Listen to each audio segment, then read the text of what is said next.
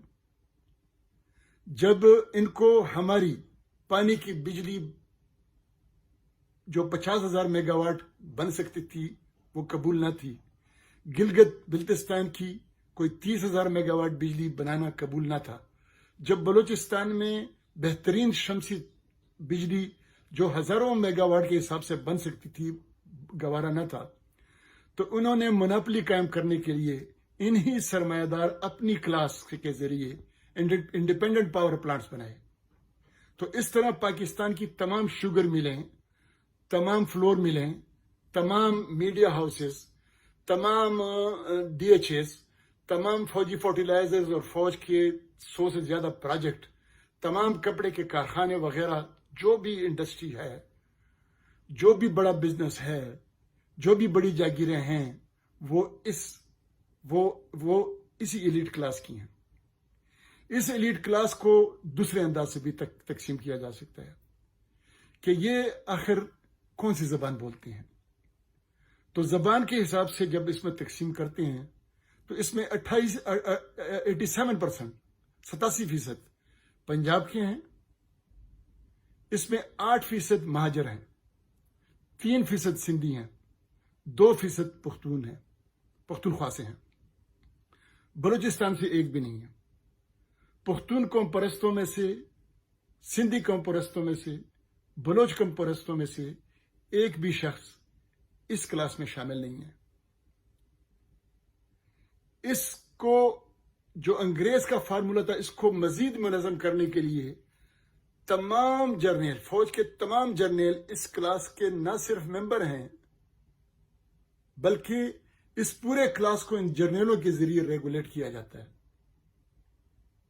اس class میں supreme court کے ججز کی 70% تعداد شامل ہے، اور ان کی ڈیوٹی یہ ہے کہ وہ اس کلاس کے بڑے ماسٹر یا لیڈر جرنیل کی خواہشات کو پورا کرنے کے لیے توثیق دے، راستے بنائے، قانونی راستے دے۔ تو دوستو، آپ نے سنا کہ یہ بہت بحث ہوئی کہ عمران خان کے دور میں آخری 2 مہینے میں پیٹرول پر 200 ارب مہینے کی جو سبسڈی دی، اس کی وجہ سے ساری مہنگائی آئی۔ یہ بالکل غلط ہے۔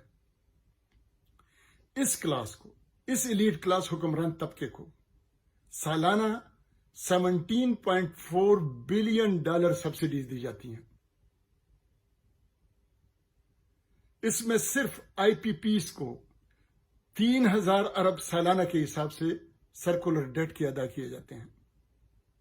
باقی جو سبسڈیز دی جاتی ہیں اس کا حساب آپ اس سے اندازہ کریں کہ فوجی فرٹیلائزر کو جو گیس ملتی ہے وہ آپ کے گھر میں استعمال ہونے والی گیس کی نسبت 13 گنا کم ملتی ہے.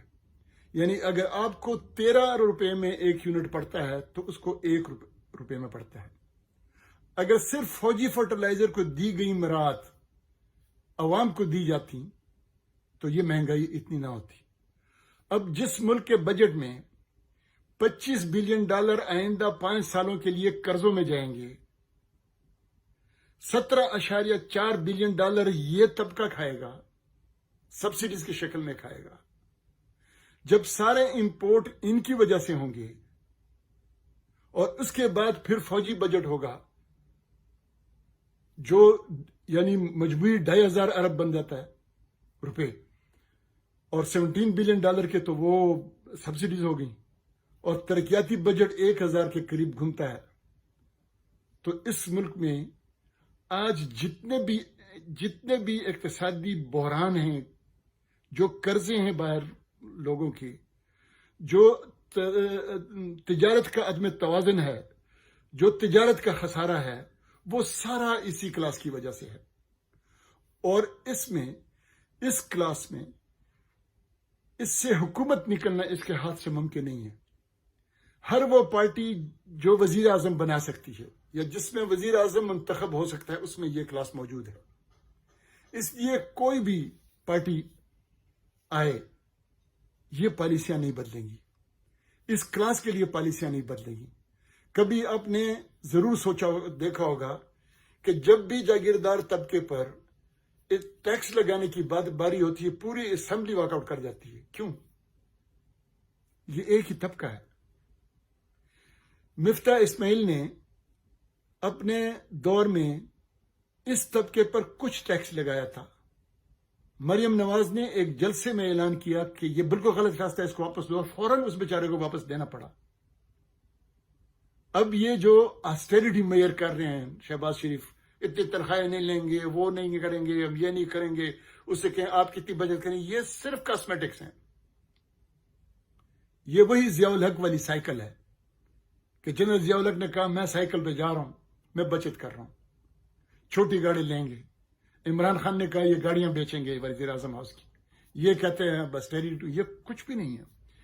یہ حکمران طبقے کی یہ مراعات ختم کرنے، $17.4 بلین سالانہ کی مراعات ختم کر دیں، جو ابھی UNDP نے باقاعدہ ٹیسٹیفائی کیا ہے، کنفرم کیا ہے، تو یہ مسئلے حل ہو سکتے تھے، لیکن یہ کبھی ختم نہیں ہوں گے.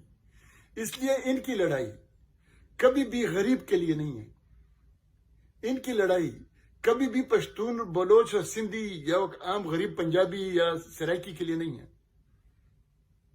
یہ اپر کلاس کی آپس میں لڑائیاں ہیں، جس میں یہ کبھی نہیں کہا گیا کہ میں غریب کو مراعات دے دوں گا، میں مہنگائی ختم کر دوں گا، میں اس ایلیٹ کلاس حکمران طبقے کی مراعات ختم کر دوں گا، یا ان کی وجہ سے جو امپورٹ ہو رہی ہیں وہ ختم کر دوں گا یا کم کر دوں گا، یا ان کی عیاشیاں ختم کر دوں گا، یا ان کے کتوں کے لیے، بلی کے لیے آنے والی باہر دنیا سے جو خوراک ہے وہ بند کر دوں گا، یا لگژری گاڑیاں ختم کر دوں گا.